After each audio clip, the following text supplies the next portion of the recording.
Shalom Aleichem, meu irmão e minha irmã, como vão vocês? Que Hashem vos abençoe em nome de Yeshua. Hoje nós vamos falar sobre uma paraxá que ela é dupla, Vayakhel Pekudei, e ela dá o encerramento ao livro de Shemot, ao livro de Êxodo. Hoje nós vamos dar assim um panorama para você de todas essas parashiot, né? Essas duas no caso, e vamos então fazer esse fechamento. Nós vamos começar em Êxodo 35:1 e vamos até o final do livro de Êxodo, ok?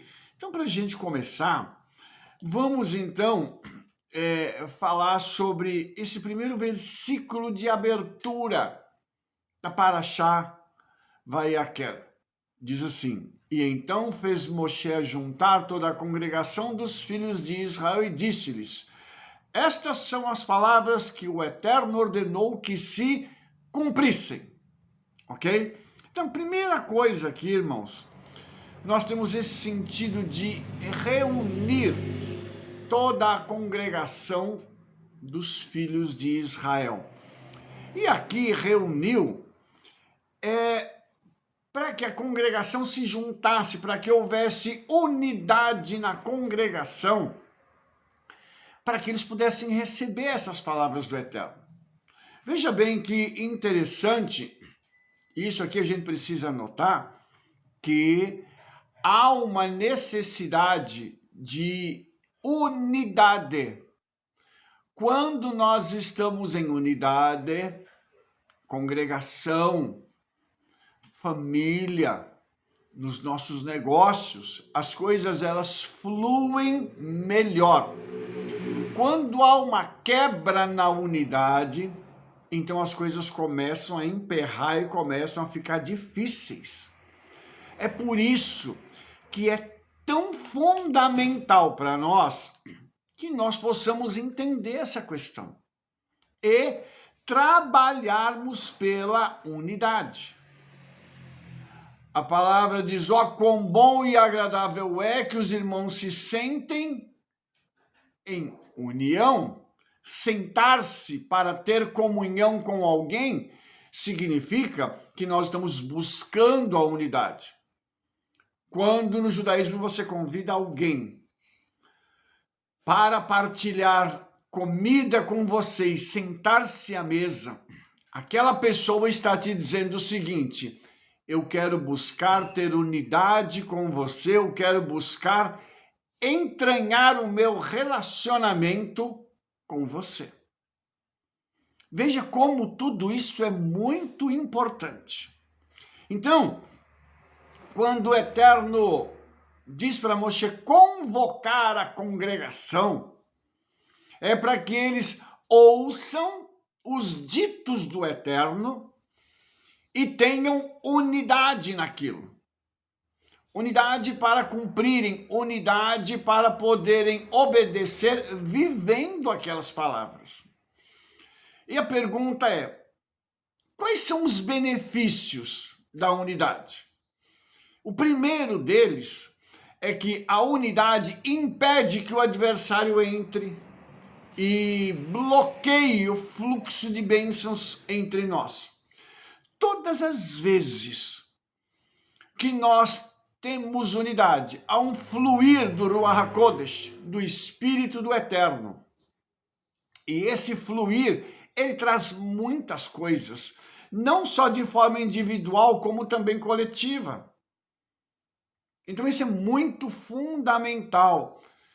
A unidade, ela carrega consigo a própria essência do Eterno, porque está escrito no Shema, assim: Shema Israel, Adonai Eloheinu, Adonai Echad. O Eterno é uma unidade.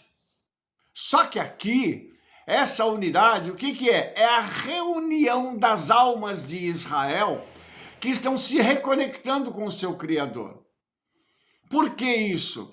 Aqui tem um outro aspecto que eu acredito que é muito significativo. Quando nós estamos em unidade, nós estamos nos reconectando com a primeira alma que foi criada, que foi Adão.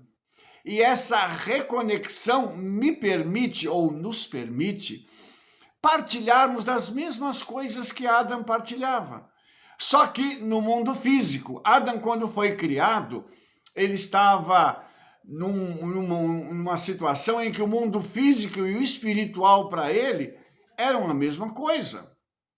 Imagine um homem ser eterno com um corpo físico. Adão era, antes de pecar. Ele tinha unidade com a criação, ele tinha unidade com o Criador. Havia uma voz que passeava no jardim, no Gan Eden, e falava com ele. Essa voz o instruía sobre tudo. O que nós vamos ter agora?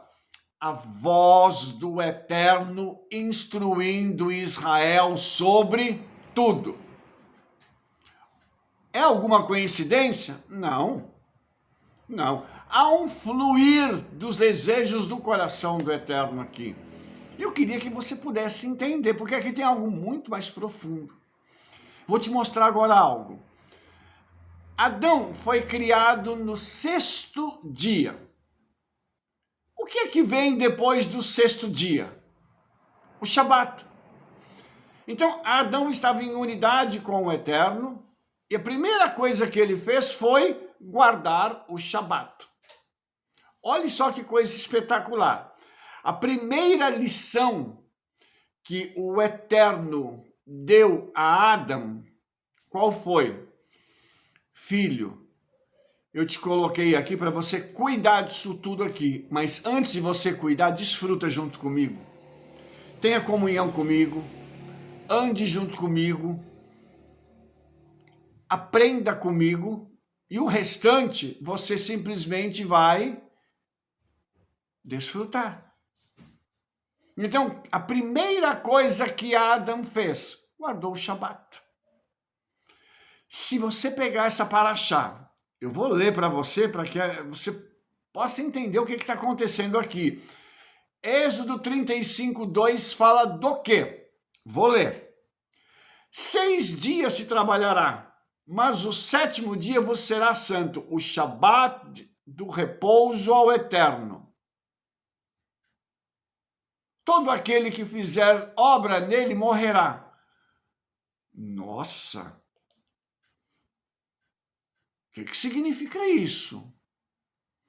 Quando nós lemos essa paraxá, nós estamos tendo uma conexão do povo de Israel como se fosse uma só alma, olha a unidade, se conectando com o Eterno, e a primeira instrução que eles estão recebendo agora é: descanse no Shabat. No Shabat você se conecta comigo e nós seremos um. Por quê? Antes do Eterno criar o homem, onde é que o homem estava?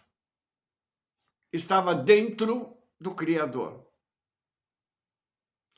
Nossa, Rabino, mas como assim? Nós estávamos dentro do nosso Criador, nós saímos de dentro do Eterno. Você se lembra que a Torá ela faz um relato que é muito interessante. Ela diz que o Eterno pegou do pó da terra, e o Midrash diz que ele pegou barro de todos os lugares do mundo, para que o homem pudesse depois ser espalhado por todo mundo, ele não ficasse restrito a um lugar. Ele pega esse barro e forma um boneco, ok? E aí, o Criador sopra na boca do boneco da sua essência, sai de dentro dele. E quando essa essência sai, ela transforma algo que é material, inerte e está morto, em algo que agora é material, espiritual e vivo. Veja bem o que está acontecendo. Então, a essência do Criador vai para a sua criatura. E não é qualquer criatura, é o homem. Então, veja que coisa espetacular esta. Termos, então, essa condição de carregarmos dentro de nós fagulhas, partículas da eternidade. O próprio Criador está dentro de nós. Ok? Então, quando a gente continua fazendo esse raciocínio, nós então entendemos que, quando chega nesse momento, o que o Eterno quer dizer para nós? No Shabat, venha ter comunhão comigo. Não largue a sua família, tenha comunhão com tua família. Seja um com tua família, mas não esqueça de mim também. Porque se você conseguir ter comunhão com sua família e comigo, nós vamos formar um time imbatível. É o que a Paraxá está nos ensinando. Se você me obedecer, você vai continuar vivo. Por que diz que não é para fazer trabalho? Porque nesse dia o trabalho é proibido, o trabalho cessou. E o Eterno nos deu o exemplo de dizer assim, no Shabat você vai descansar e estar perto de mim. Você não vai precisar trabalhar. Você trabalha 6 dias. Por quê? Porque o 6 está ligado ao homem. Então, nos 6 dias, o homem só trabalha e busca os seus interesses. No 7, que está ligado à plenitude, ou seja, o homem trabalha em 6 dias e no 7º atinge a plenitude. Como? Descansando. Olha que legal! O homem descansa e através deste descanso, ele se reconecta com o seu Criador. Para haver essa troca, ou um momento em que o homem coloca todas essas ansiedades dos 6 dias de lado e diz assim, eu hoje vou parar tudo e confiar no meu Criador. Ele abre um parêntese e nesse parêntese ele renova as suas forças, se restaura e toma tudo aquilo que ele deixou no 6º dia, no 8º. Porque no 7º ele descansa. E o 8º já está ligado àquilo que é sobrenatural. Então, o sobrenatural agora vai fazer com que estes problemas que ele tinha na semana passada possam ser resolvidos, mas de forma tranquila, porque ele obedeceu ao mandamento. Você entende como isso é algo que é tranquilo para a gente? Israel não precisava fazer força, desde que obedecesse. E cada um de nós, se tivermos consciência disso, vamos ter uma vida tranquila. Nós não vamos precisar estressar a nossa vida, as nossas almas, porque quando nós nos estressamos, todos os que estão ao nosso redor se estressam também. Então não precisa fazer isso. Não precisa. E o fato da gente poder, então, se colocar diante do Senhor e falar assim, Pai, hoje eu vou descansar. Isso já vai produzir no reino espiritual algo que vai te preparar para outra semana. Enquanto nós descansamos e obedecemos, o Senhor dá ordem aos seus anjos para trabalharem por nós. E aquelas coisas que estavam emperradas passam a estar agora liberadas. Por quê?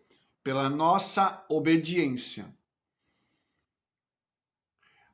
Deuteronômio capítulo 28 diz que estas bênçãos virão sobre ti e te alcançarão, não é quando trabalhares e fizeres a tua parte, mas é quando ouvires e obedeceres a voz do Eterno teu Criador.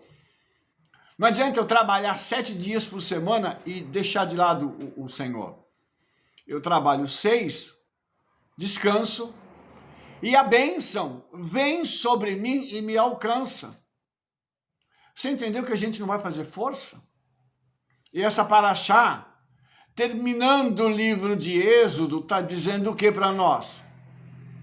Obedeça, descanse, tenha unidade comigo através do Shabat. Aquele que criou o Shabat para que o homem tenha nele prazer. Não é para ficar... Não, é para que nós tenhamos prazer no Shabat. Possamos desfrutar do Shabat com nossa família, com os irmãos, estudando Bíblia, estudando Torá. Tendo tempo para a gente poder sentar com os irmãos e louvar o Eterno. E contar os testemunhos do que aconteceu durante a semana. É muito tranquilo e é muito simples. Mas vamos continuar? Quando nós continuamos, o Senhor então coloca na Paraxá que ele chama um rapaz chamado Betzalel, que ele era filho de Uri, filho de Ur, da tribo de Judá. E ele o enche com o Espírito do Eterno, com sabedoria, com entendimento e conhecimento em todo tipo de trabalho. Qual é a função desse moço? E segundo o Midrash, ele tinha 13 anos. Tá? Ele vai construir o tabernáculo. E o nome dele significa na sombra do Eterno. E uma coisa interessante é que esse moço ele vai ser uma figura muito poderosa do Mashiach, tá? Antes de falar sobre isso, deixa eu só te mostrar uma coisa. Por que o nome dele seria na sombra do Eterno? Porque ele vai fazer a transição da sombra para a luz. Como assim? O que é a sombra? É quando um objeto, o sol bate nele e o reflexo, que é a sombra, tá? Ele vai ficar aparecendo e dando uma forma, ainda que inexata, mas vai dar uma forma daquele objeto que está sendo atingido pela luz. E uma coisa interessante é que ele era filho de Uri, e depois e o avô dele se chamava Ur. Então, a luz está presente em todos os momentos nesta família. Olha que interessante isso. E quando nós tomamos a história, a Torá, e a gente consegue entender que o Mashiach criou todas as coisas, e ele é chamado de Or Haolam, a luz da eternidade, a luz que ilumina este mundo. Então nós começamos a entender que Betzalel, além de ser aquele que se originou na luz, e ele vai ser também luz para Israel. Betzalel também é uma figura poderosíssima, porque o tabernáculo foi construído de forma detalhada para que o Eterno habitasse nele. E aí, a Brit Hadashah, o Novo Testamento, diz que eu e você somos o quê? O tabernáculo onde o Espírito do Eterno habita. Nossa, que legal! Então isso significa que este tabernáculo que será construído no deserto, pelas mãos e pela orientação de Betzalel, que ele tem uma capacidade que ele sabe tudo. Mas como um menino de 13 anos sabe tudo? Aqui tem uma coisa muito interessante que às vezes até a gente brinca com as pessoas, dizendo que o conhecimento você não passa por osmose, você não encosta em alguém e o conhecimento sai da cabeça e passa para outra. Isso é questão de informática, né? Na informática você pega um pendrive, ok? Pluga ele no seu computador, transfere as informações do computador para o pendrive e está ali. Se alguém precisa, a pessoa pluga e as informações fluem. E isso é uma coisa muito interessante, porque o Midrash diz que Moshe transmitiu essas informações para Betzalel. Houve uma transferência, como se fosse hoje. uma transferência de dados. Isso é tão incrível, isso aqui é tão incrível na Torá, que se nós disséssemos isso há alguns anos, as pessoas iam dizer assim, vocês são doidos, vocês judeus são doidos, não é possível acontecer uma coisa dessa. Mas foi o que ocorreu. Naquela época houve uma transferência de dados e imagens. Por quê? Moshe, quando foi até o quarto céu, ele viu o tabernáculo. Ele então tomou nota de como seria construído os detalhes e as imagens do que ele viu lá ficaram na sua mente. Mas Beit Salel precisava de um modelo. E houve uma transferência desse conhecimento para Beit Salel. Uau! Que coisa extraordinária! E aí, irmãos, nós vemos o poder que o Eterno tem, o poder que Yeshua tem. Porque quando Yeshua vai criar todo o universo, ele vai criar tudo, o que o Eterno faz? Transfere para ele. E ele, lá no livro de Provérbios, ele é chamado de a sabedoria, que tem tudo. Tudo está nele. Ele constrói o universo todo. E por fim, para coroar esta criação fantástica, ele cria o homem. Olha só que coisa espetacular. E aí, a gente vai perceber aqui o significado do tabernáculo. Porque o tabernáculo, ele é construído, mas até então ele é só uma estrutura. E, no dia da inauguração, o Eterno vem com um fogo do céu e acende.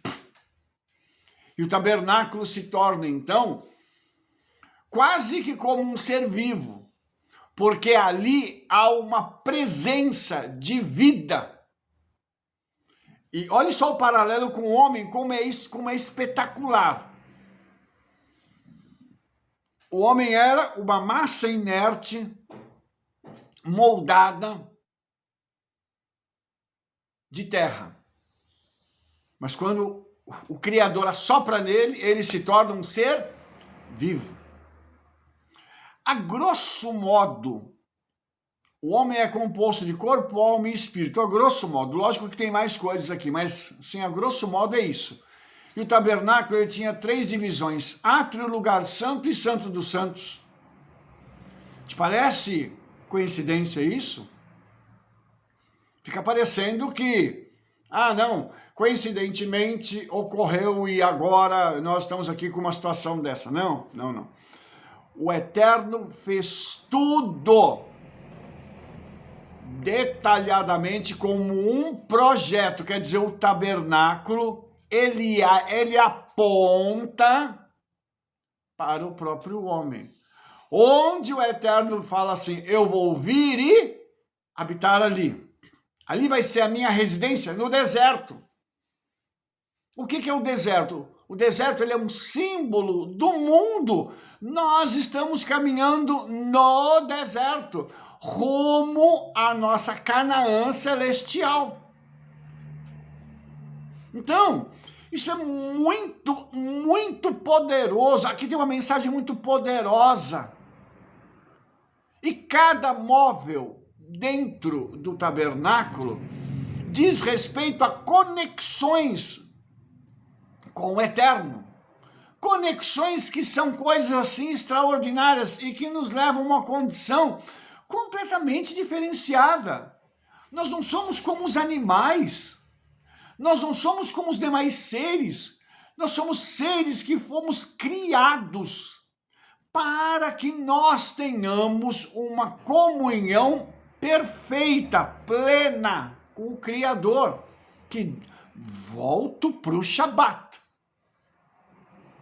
O 7º dia, dia de plenitude. Você entende como que isso está conectado? Você vê que o tabernáculo foi criado com este objetivo. E o Eterno chama um homem, um menino, na realidade, Betzalel, para que ele pudesse gerenciar tudo isso e operacionalizar e entregar a obra para Moshe. Então, no final das coisas, quando tudo estiver pronto, o que Yeshua vai fazer? Ele devolve tudo para o Pai, que entregou a obra na mão dele. É muito lindo quando a gente vai analisando a Escritura e nós vamos tendo esses rompantes de revelação que trazem para a nossa alma aquela satisfação. Eu só gostaria de voltar um pouquinho aqui para te falar o seguinte, quando o tabernáculo foi construído, ele foi construído a partir de terumot, que são ofertas. Essa palavra terumot é o plural, terumá é o singular. Ela significa uma contribuição, um levantamento de ofertas, mas que estão direcionadas só para o tabernáculo. Então, quando vai levantar uma oferta para a congregação, para a sinagoga ou para a igreja, é uma terumá. Ela não pode ser usada para outra coisa, tem que ser para aquilo, ok? Só que essa palavra terumá, na raiz dela nós temos o verbo rum, que significa levantar, exaltar. Então, só para a gente ilustrar isso, tá? Que eu vou continuar com outra coisa.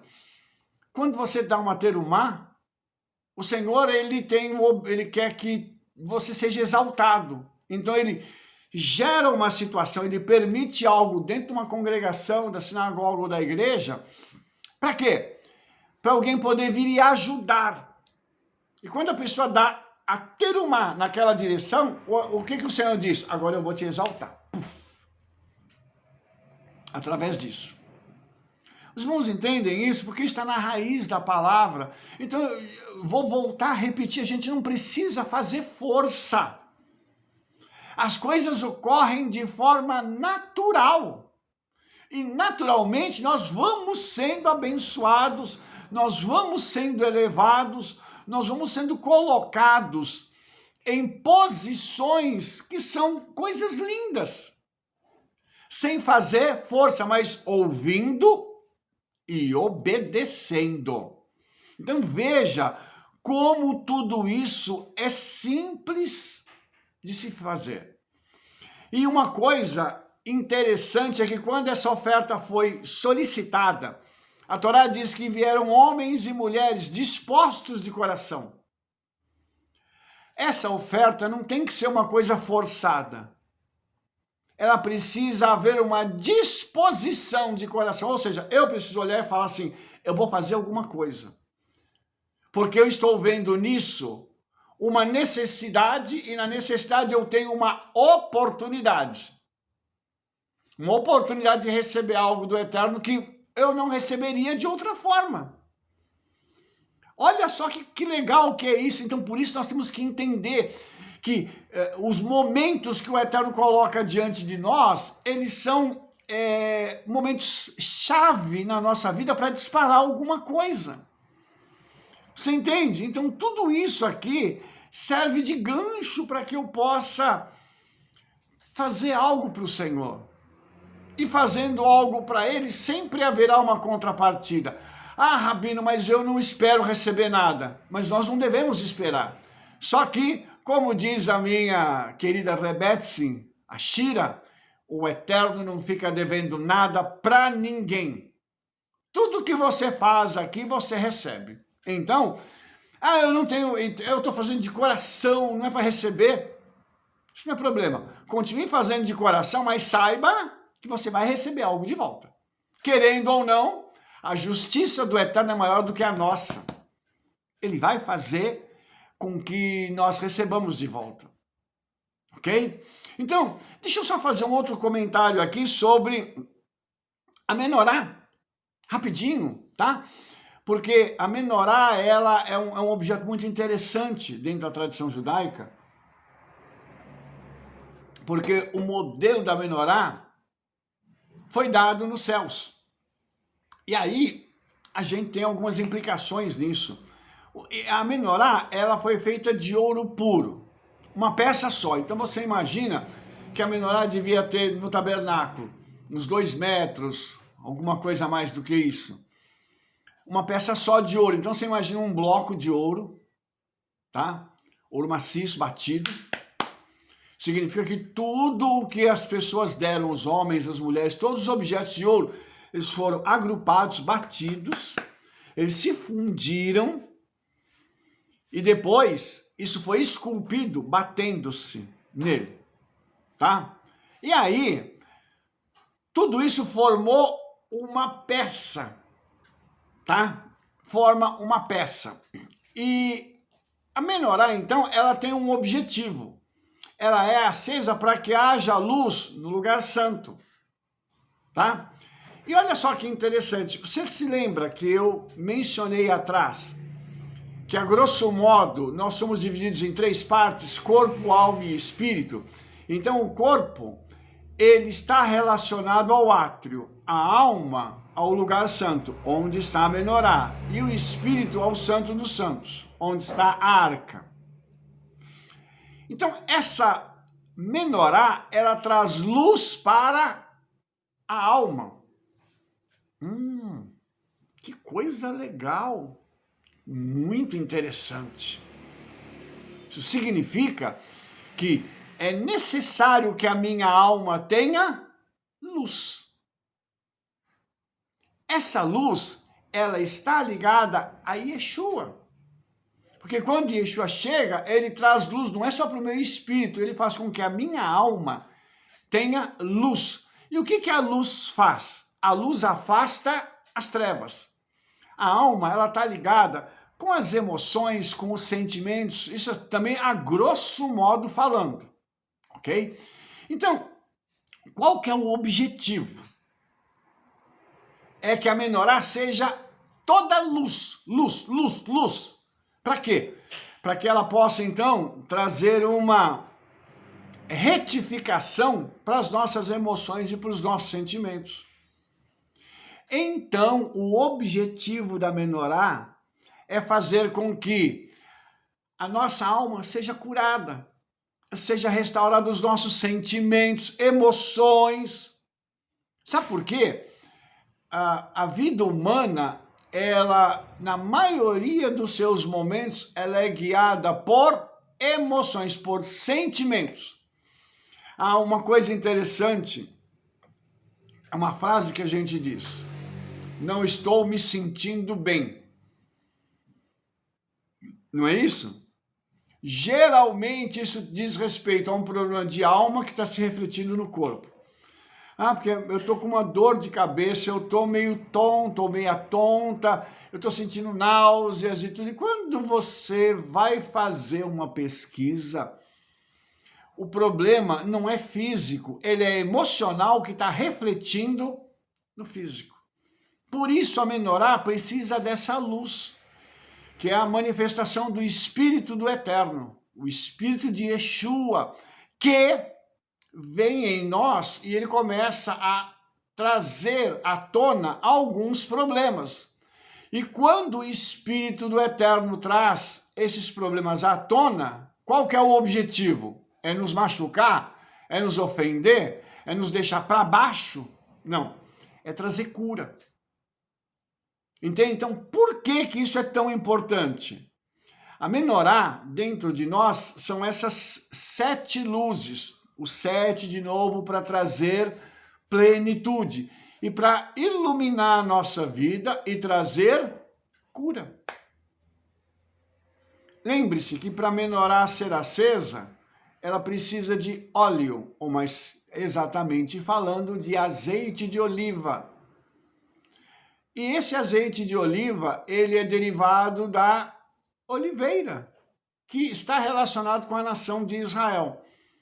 E o azeite, ele está relacionado com a quebra de jugo. Então, porque ele está ligado à unção, obviamente, tá? Então, o que nós vamos entender? que o Espírito do Senhor, ele traz unção para quebrar o jugo. Que jugo? Dessas doenças psicossomáticas que a nossa alma carrega e que precisam ser quebradas. Então, tem uma conexão que precisa ser refeita. Existem coisas na nossa alma que elas precisam ser restauradas. E não é só com pessoas, porque existem coisas que foram produzidas, essas quebras foram produzidas por pessoas. Outras quebras foram produzidas por situações. E aí entra o Senhor para ele poder te colocar numa situação parecida, análoga. Para quê? Para restaurar o problema que você teve lá atrás. Ah, eu tenho medo de avião. Aí você vai ter uma situação em que o Senhor vai trazer você e vai te permitir viajar de avião. E você vai ver que não tem problema nenhum. Ah, eu tenho medo de água. O Senhor vai te trazer uma oportunidade, você vai aprender a nadar, uma coisa do tipo, e você vai quebrar aquele medo. Então a sua alma vai sendo restaurada. E isso tudo é um reflexo da menorá dentro de nós, da luz do Espírito do Eterno entre nós. E entre, eu digo no meio, tá? Ele está aqui para poder, inclusive, segundo o livro de Hebreus, ele faz a divisão da alma e do Espírito, é como se fosse uma espada, entendeu? Que está relacionada à palavra. Por quê? Quando a palavra vem, ela vem e algumas vezes ela nos confronta, para fazer justamente essa divisão, para que a gente possa ser curado de um lado, ser curado do outro e haver uma unidade entre corpo, alma e espírito. Por isso que a menorá aqui é tão importante. E só lembrando que ela é um objeto que está nos céus. Se ela está nos céus, ela tem um objetivo celestial aqui na terra. Ela não pode ser usada de qualquer jeito. Ah, vou pegar a menorá aqui. Não, isso tudo tem que ter um cuidado para a gente poder olhar para aquele objeto. É um objeto sagrado. Então nós temos que ter o devido respeito com tudo isso. Entende? Então, quando a gente fala disso, nós estamos falando aí de coisas que estão ligadas umas com as outras. Você pega, por exemplo, Beit Salel também vai produzir as roupas do Kohen Gadol, do sumo sacerdote, e essas roupas elas têm um objetivo profético também muito lindo, porque ele vai carregar o Roshem, que é o peitoral, próximo ao coração, com as pedras que representam as 12 tribos de Israel. E o Kohen Gadol, o nosso Kohen Gadol é Yeshua, o nosso sumo sacerdote é Yeshua. Ele carrega no coração a nossa identidade. Ele carrega, ele ama Israel, ele ama o seu povo. E aí você pode dizer assim, mas Rabino, eu não sou judeu. Você pode não se achar judeu, mas isso é uma coisa que nós vamos falar num outro vídeo. Mas eu quero te dizer que se você foi enxertado através da oliveira, você era aquela oliveira brava, estava aí pelo mundão afora. O que o Senhor fez? Ele te arrancou e te enxertou na oliveira boa que é Israel. Então hoje você tem um Kohen Gadol, você tem um livro guia chamado Bíblia, para te conduzir até a vitória. Então essa Parashá, Pekudei, ela é muito interessante. Vai Akel Pekudei, são duas que elas são muito interessantes e elas conectadas entre si vão nos conduzir ao término desse livro de Shemot, mas elas vão nos mostrar tudo isso. Então, só para mim encerrar aqui, uma das coisas que o Kohen Gadol tinha, nas suas vestes, ele tinha sininhos. Nas vestes, quando ele andava, esses sininhos balançavam. E é uma coisa interessante, porque uma das interpretações desses sininhos é que eles eram a presença da Shekhinah, que nós conhecemos como Espírito Santo, que ele reverberava, tá? E ele estava dizendo o seguinte: eu habito no Kohen Agadol e eu habito no meio de Israel. Quando o Kohen Agadol andava, é como se o Espírito do Senhor estivesse andando junto com ele em Jerusalém e pelos lugares onde ele passasse. Todos os lugares onde nós estamos hoje, Yeshua está conosco através do Ruach HaKodesh, o Espírito Santo. Então, a Shekhinah, que é essa presença que se chama Espírito Santo, está entre nós. Olhe como isso é importante. Então, nós precisamos entender hoje que nós carregamos esta presença e nós não podemos abrir mão desta presença. O objetivo é: nós somos crentes em Yeshua e carregamos a presença do Ruach HaKodesh, do Espírito Santo em nós, que precisa se manifestar através de nós. Assim como aconteceu com o nosso Rabino Yeshua, nós temos que imitá-lo nisso. Ou seja, ele carregava essa unção poderosa, essa autoridade, e onde ele passava, as coisas eram transformadas, milagres ocorriam. Olha, eu e você não somos pessoas comuns. Nós carregamos em nós algo poderoso que pode mudar o rumo de vidas e nações. Que nós possamos entender isso e fazer uso dessa unção em nome de Yeshua. Amém? Se você gostou desse vídeo, dê um like, favorite ele aí, clique no sininho para você receber todas as nossas recomendações e espalhe para todo mundo o trabalho que nós estamos fazendo. Envie esse vídeo para todos os teus conhecidos. Sabe por quê? Nós nos veremos no nosso próximo vídeo. Shalom, shalom, Shavua Tov.